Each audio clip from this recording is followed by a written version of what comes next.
Hello, this is Celina of Rain-Seeded Creativity.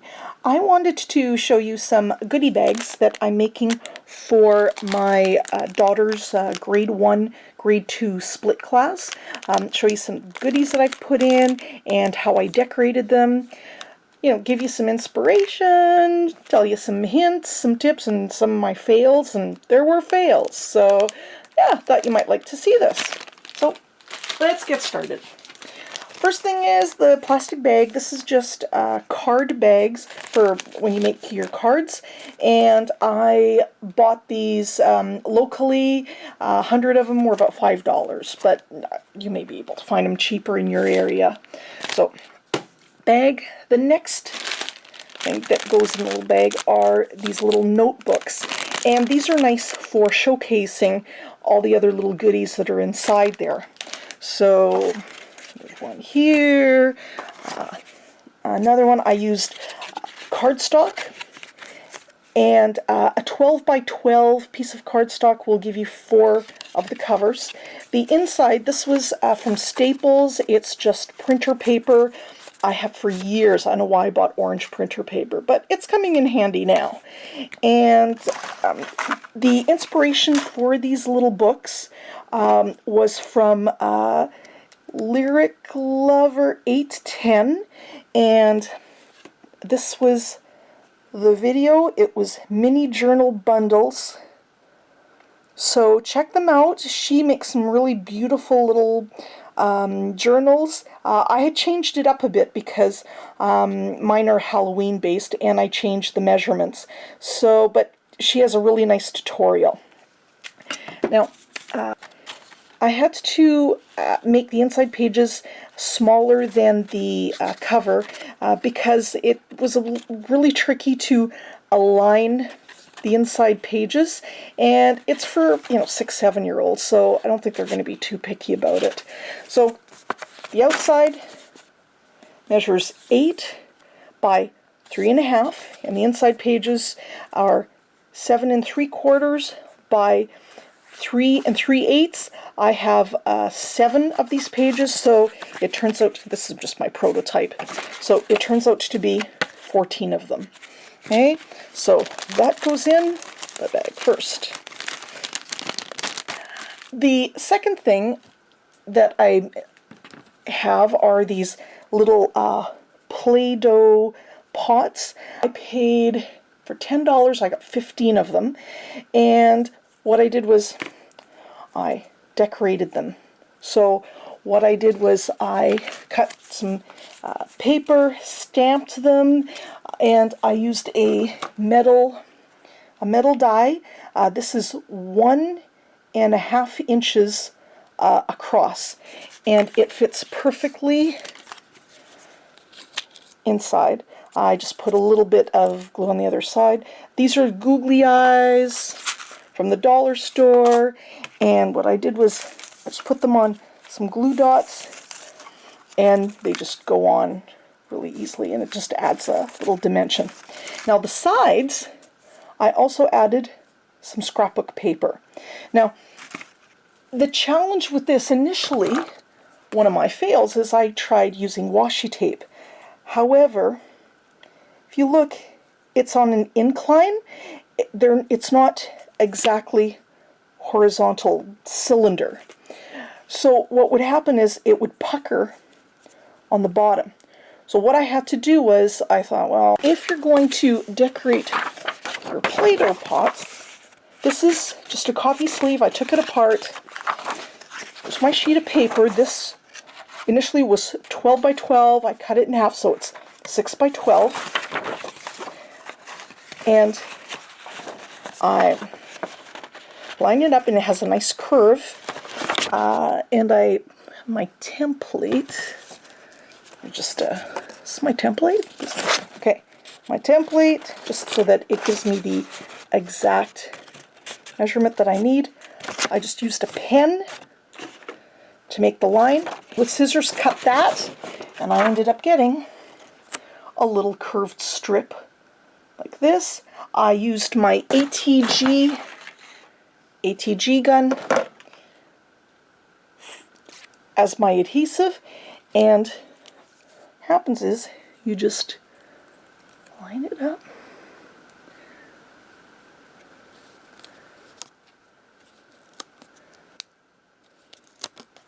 Like that.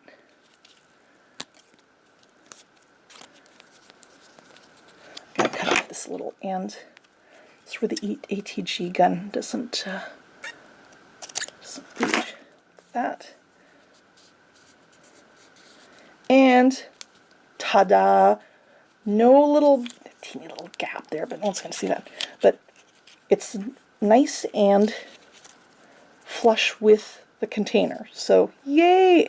Now I'm a bit paranoid about, oh my gosh, did I pick a piece of Stampin' Up! Paper that says the word Stampin' Up! On it? This is an old one. Okay, when they still wrote Stampin' Up! On all their paper. So there we go. That's gone. I just put a little sticker right on the seam so that it would add, just in case the seam lifts. So here's one on the seam, and then I just did an additional sticker on the other side because it looked silly just having one sticker. So that is the second item. That's in there. Now, because I have a notebook, I wanted a marker. It was I purchased a pack of these. They're a bit like the Pipsqueak markers. They're small. Yeah, they're like this big. And 12 of them, $1.50. And these are great, but they're not very, now this is not very Halloween-y. So I wanted to cover the barrel of the marker. So what I did was I tried washi tape, but it didn't cover the words on the marker barrel very well, so I didn't like it. Then I thought, hey, I used address labels. What I did was I stamped them. I just sponged some ink, stamped, colored in the stamps, and made that, and that looked really cute. However, here's one of my fails. The next day, it just came apart, and I even used score tape to seal it down, and it just doesn't stay down.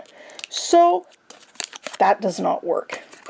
Instead, what I've used is light scrapbooking paper, just as light as you can get it, and that's just an old sheet from somewhere. I think that was Hobby Lobby. And I ran it through my Xyron Create a Sticker because the adhesive there, it's quite gummy. I just wound that around the barrel and it looks like that. Now, again, concerned about that seam, so I put a little, I have these little stickers. It was a little row of pumpkins, and this was a Recollections 2-pack. Here's the one with the little bats that I put on the Play-Doh canisters. It says that I paid, it was $7 regular, but a hint with Halloween stuff. November 1st, the day after Halloween, go to your craft stores, your Michaels, your Joann's, and everything is 50, 60, this was 70% off. So it's a whole lot cheaper to buy after Halloween than before. The next item that I put in, figurines, these were, and they stretch out and the legs stretch, from Oriental Trading Company, and there's a little spider, there's a ghost. Now, one thing to keep in mind when you're getting these little doodads, you have to be careful with quality control. There's 24 of them, I only needed 18, so if there were any ones that had flaws, then it would be alright. For instance, this little dude has a big orange scratch in there that I can't take out, so I can't use this one. So in fact I have 23. So that's another thing, is always get a little bit extra than what you need because there may be issues. Oh yeah, like here's something else. I can still use it, but They're supposed to have boo written across the little ghost. This dude has nothing. Looks like it got scratched off or something. I don't know. So, another thing to watch. The guy goes in there. The other thing that I put in there were, these are stickers. It was a sheet of stickers, 25 of them, $1.25, and I just cut out the stickers that I need. It's still on the plastic. That fits in there too. The other thing is I put in chocolate, or, well, that will go in there. And then the other thing was our little pencil top stampers. These were from Walmart. 12 of them were $2. I got 2 packages. Again, I only need 18 of them, but I had quality control issues on this one too. Here's one of these little guys. It has a bunch of black scratches in it. So again, I can't use that one. Then what I did was I put a little tag, which was, I used this stamp. This was from Michael's, and I bought it after Halloween last year, and it was 25 cents. And it says trick or treat. So I stamped that on some heavy-duty cardstock, and I'm just going to punch it out. Use a hole punch. Oops, what's that doing there? Hole punch. And then attach it with, this is some Halloween tinsel I purchased. It was $3 for 21 meters or 70 feet. And it's wired, but any ribbon will do. Just wrap it up. Put your tag on. Little salutation. Happy Halloween from Sophia. And there you have it. So, easy. They're going to be pretty quick to make. But just important thing is, don't do them the night before, because you've got to watch in case your adhesive doesn't work, or in case you've run out and you have to buy something else to throw in the goodie bag. So that's it. I hope you enjoyed them. They're a lot of fun, and I'm sure hopefully the kids will like them. I'm sure they will. And have yourself a wonderful, great day.